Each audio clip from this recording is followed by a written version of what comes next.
There is then, this is the FMF Gnarly. I'm going to be fitting this to my bike. I wanted to get the tailpipe to go with it, but there was none in stock, so I've just bought this. We'll see how it feels as a comparison. I'm not going to do that tonight. I'm just going to fit it, show you what it looks like on the bike if you haven't seen one on a Husqvarna before, or if you fancy pulling one on yours and you don't know what it'd look like or how much hassle it is. We're going to go through it together, so I thought I'll film it, get it done, make a nice little video and put it up there for you to see. So let's get into it. Looking at the exhaust anyway, we got two springs, one there, and then you got this little screw here. That is a 10mm or a T40 Torx, and it's up to you whichever one you want to use. I think to use a T-bar you're going to have a bit of a nightmare getting in there, but I'm going to use a socket set anyway and just ratchet it out.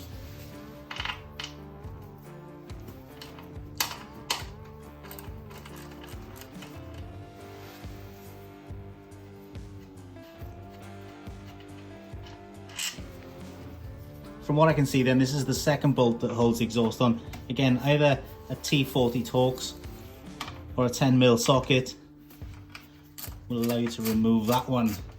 Again, keep all this stuff safe, you know, because it's going back on the end of the day. Give it a bit of a clean up if you need to.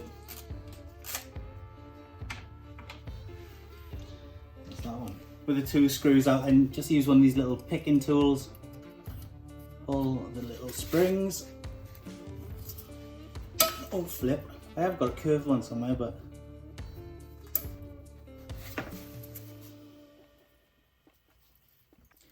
I don't know where it's gone.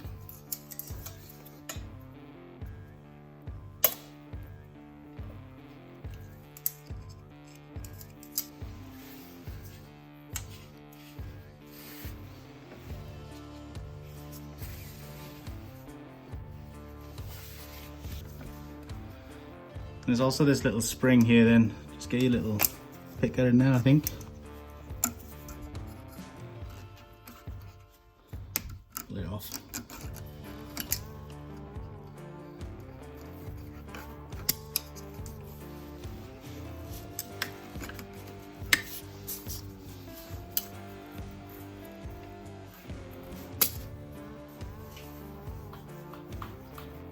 It's gonna have a bit of a jiggery pokery with this now. I'll get this off, hopefully.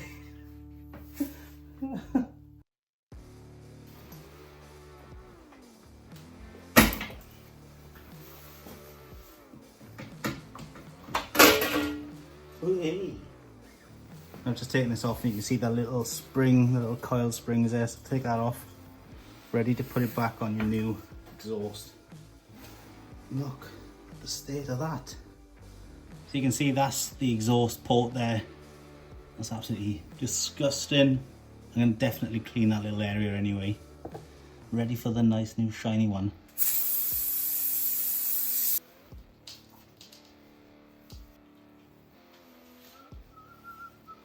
Nice and clean. Now there is a warning on this, and it says check kickstart lever clearance. You may need to remove and rotate lever 1 spline. Be sure and re-torque fastener to manufacturer's specifications. If you've got a kickstart, bear that in mind, lads. I haven't, thankfully, so that's off. It's time to fit this little bad boy. Bloody rusty in there already. We'll get that oiled up soon, no doubt. So I have to do then, I had to take these little metal bits off, and the rubber inside, these just pop off either side, and the rubber you just got to like force through. And it's the same down the bottom there, exactly the same. So what I'm going to do now is that little spring, the little coiled spring, I'm just going to slip it over so they can slide straight into that, and then we're good to go. So hopefully you can see then we got the exhaust port there, and we've also got where the exhaust joins to the pipe there. What I've done with the main exhaust, the actual tailpipe, is I've removed the first screw, which is an 8mm screw, and that allows the exhaust to sort of be maneuverable, so I can slide into that. So yeah, wish me luck.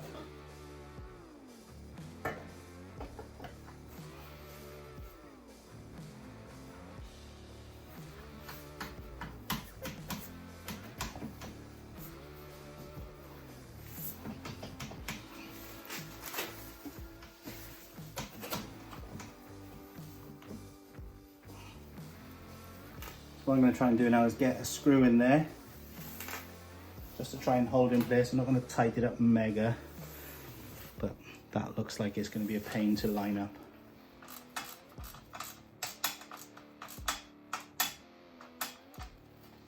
So that's tightened now. Not very much. It's like a couple of turns away from a full bite. What I'm going to try and do now is get this bit lined up here. And again, not very tight because I've got to put the main exhaust hanger screw back in then. And this isn't as easy as I thought it was going to be. Well, to be honest, I didn't really think it was going to be mega easy. I just didn't really think about lining things up.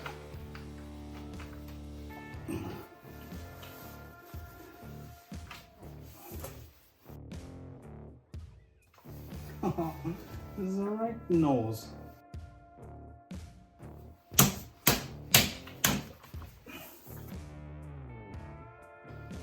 I want to swear so bad right now.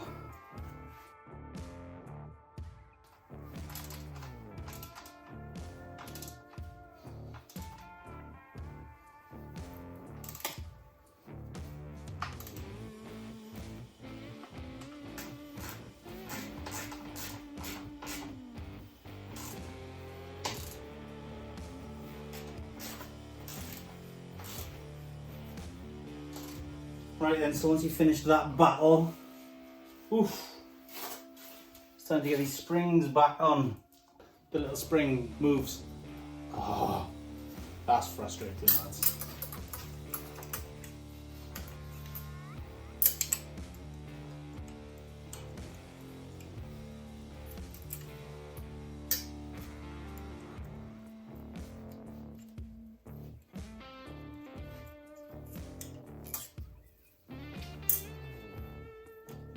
Got it, thankfully, because of this little puller.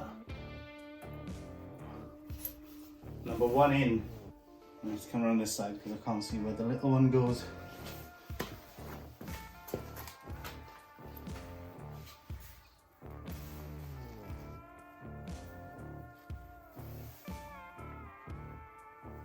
Oh, much easier. Oh, much easier. Oh. Famous last words.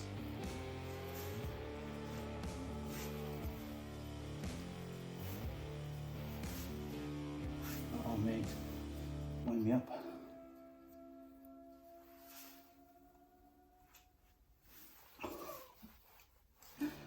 Things.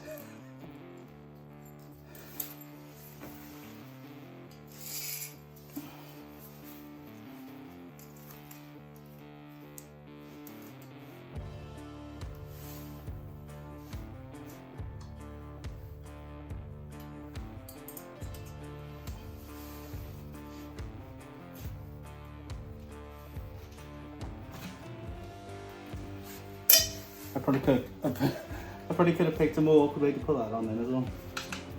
That's those they're on. Whoop! So that's it then, that brings us to the end of that. I've got to say it wasn't as easy as I thought it was going to be to fit it. I did expect a bit of a struggle, but not where I got the struggle. The struggle for me was the two screws, and once I got the first screw fitted, I just sort of wound it back a turn. That allowed a little bit of free play so that I could wrestle with the side screw and then, you know, move that in as I was twisting the screw. That finally bit, we got that in, that was good to go. The big one for me was loosening off the two screws on the rear tailpipe. Once I'd done that, that allowed the bike to sort of move, you know, the two pipes then to move at free will to allow that little second screw to bite in. So yeah, definitely do that. And I hope that you have an easier time than I did. Slipping the pipe into the holes, dead easy. And it's just those two little screws, the big pain. And the springs, beware that there's a little coil and then the two hooks on the end actually move in and out, so it's like not part of the coil. So just have a tool that you can push them out, extend them so you're not fiddling and bashing your knuckles. But if you were fitting a new exhaust to your bike, I wish you all the best and I hope this video helps you out. Thanks very much for watching.